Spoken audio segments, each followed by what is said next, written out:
Today we're going to talk about health and illness. Hello, and I'm back to my normal self. So today we're going to talk about health and illnesses, and I wanted to start with these two words. Health. Health. This is the phonemic symbol for it. So it's like you're saying thanks, or like V. You need to be able to feel the air coming out. That's the noun, and the adjective is healthy. You might be wondering what these red dots are. They tell us where the stress is when we're pronouncing the words. Health is a one-syllable word, which means the stress is on the whole word. So you say health.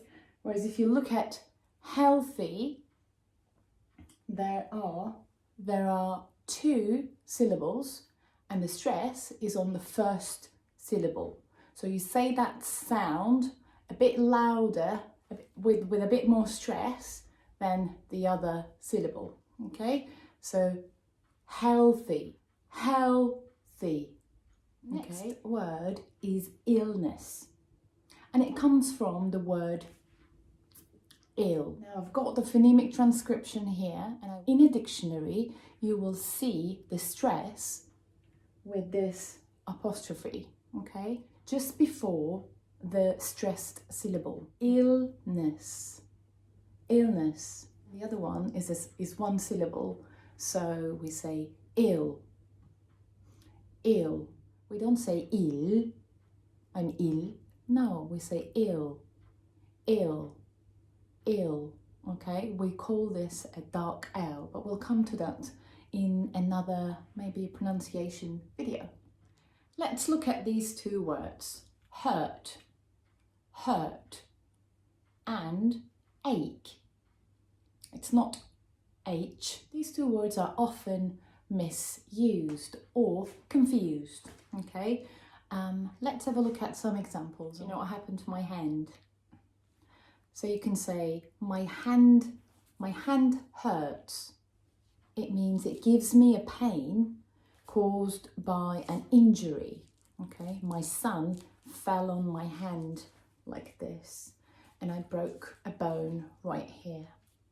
So it's actually more serious than just hurts.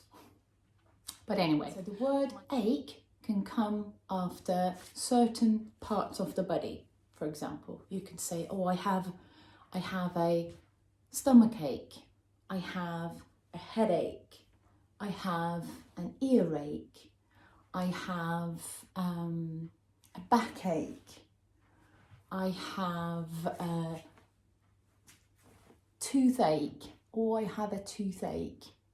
You can also use it in the continuous form. You can say something like, I'm aching all over. Okay, I'm aching all over. There's pain on my whole body. There's pain everywhere. Okay. You can also use aching as an adjective. You can say, I've got one or two aching muscles after yesterday's ride. If you've been riding your bike like me for 5 hours the other day, you could say your muscles might be aching. Okay, you might be in pain. Your muscles might be in pain. The fixed expression, the usual aches and pains, refers to minor problems in a non-serious way. A friend might be asking you how you're doing and say, how are you keeping lately? How are you keeping recently? And you might say, oh, I'm fine. I'm doing fine. Just the usual aches and pains, but not just the usual pains and aches, okay?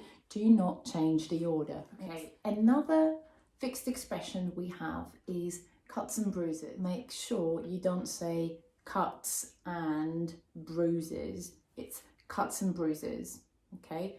Like one word, cuts and bruises. And it refers to minor injuries, okay? So an injury is what happens to you after an accident.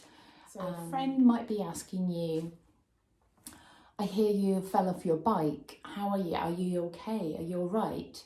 And you might say, yeah, I'm doing fine. I'm getting better. Just a few cuts and bruises, nothing serious.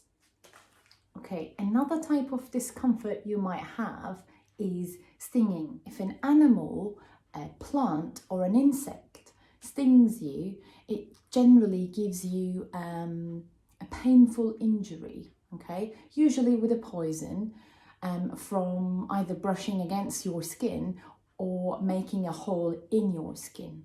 And that feeling is called stinging, okay? It's like a burning feeling on your skin. You might say, my hand is stinging after touching that plant, or my hand is stinging since I touched that plant. Another discomfort might be throb, throb, throb. You could be saying, my head is throbbing, okay? It's like beating with pain, right? But in a regular way. Your heart could be throbbing. Okay, or another part of the body could be throbbing. You might have a stiff neck from a stiff neck when you can't move your neck around from having a very bad night's sleep, okay, or sleeping in a very bad position. So I've got a stiff neck. I think I need to change my pillow. So when you feel dizzy, it feels like the word is moving around, okay, and you can't quite keep your balance, and you might feel like you're going to faint. If somebody says, I feel dizzy, you might say, okay, take a seat, sit down. All right, I think you should sit down. I was a bit feverish this morning, so I called in sick and stayed in bed all day, okay, to have a high temperature. Have a go at reading it. So you can see there are 3 syllables, okay, and you say nauseous, nauseous. That's how we say it in British English. To feel nauseous, it's like you want to vomit. You're gonna vomit in a second. I actually quite like the American English pronunciation for this one. Nauseous, nauseous, and it has 2 syllables instead of 3 compared to the British one. I had a nauseous feeling after taking the medicine, but it passed. I had a nauseous feeling after drinking that much alcohol. Okay, our next word is tremble. Tremble, and it means shaking. I was trembling with cold. Her voice started to tremble and I thought she was going to cry. Next one is bunged up. Okay, it means blocked. Oh, my nose is all bunged up. I can't smell anything. Is that you, coronavirus? The sink in the kitchen or the sink in the bathroom might be bunged up as well. So it means it's clogged. Right, last 3, okay? Other informal expressions we use that mean not well, but not seriously ill. You look a bit off colour today. Are you all right? Are you okay? I was feeling a bit under the weather that day, so I stayed at home all day.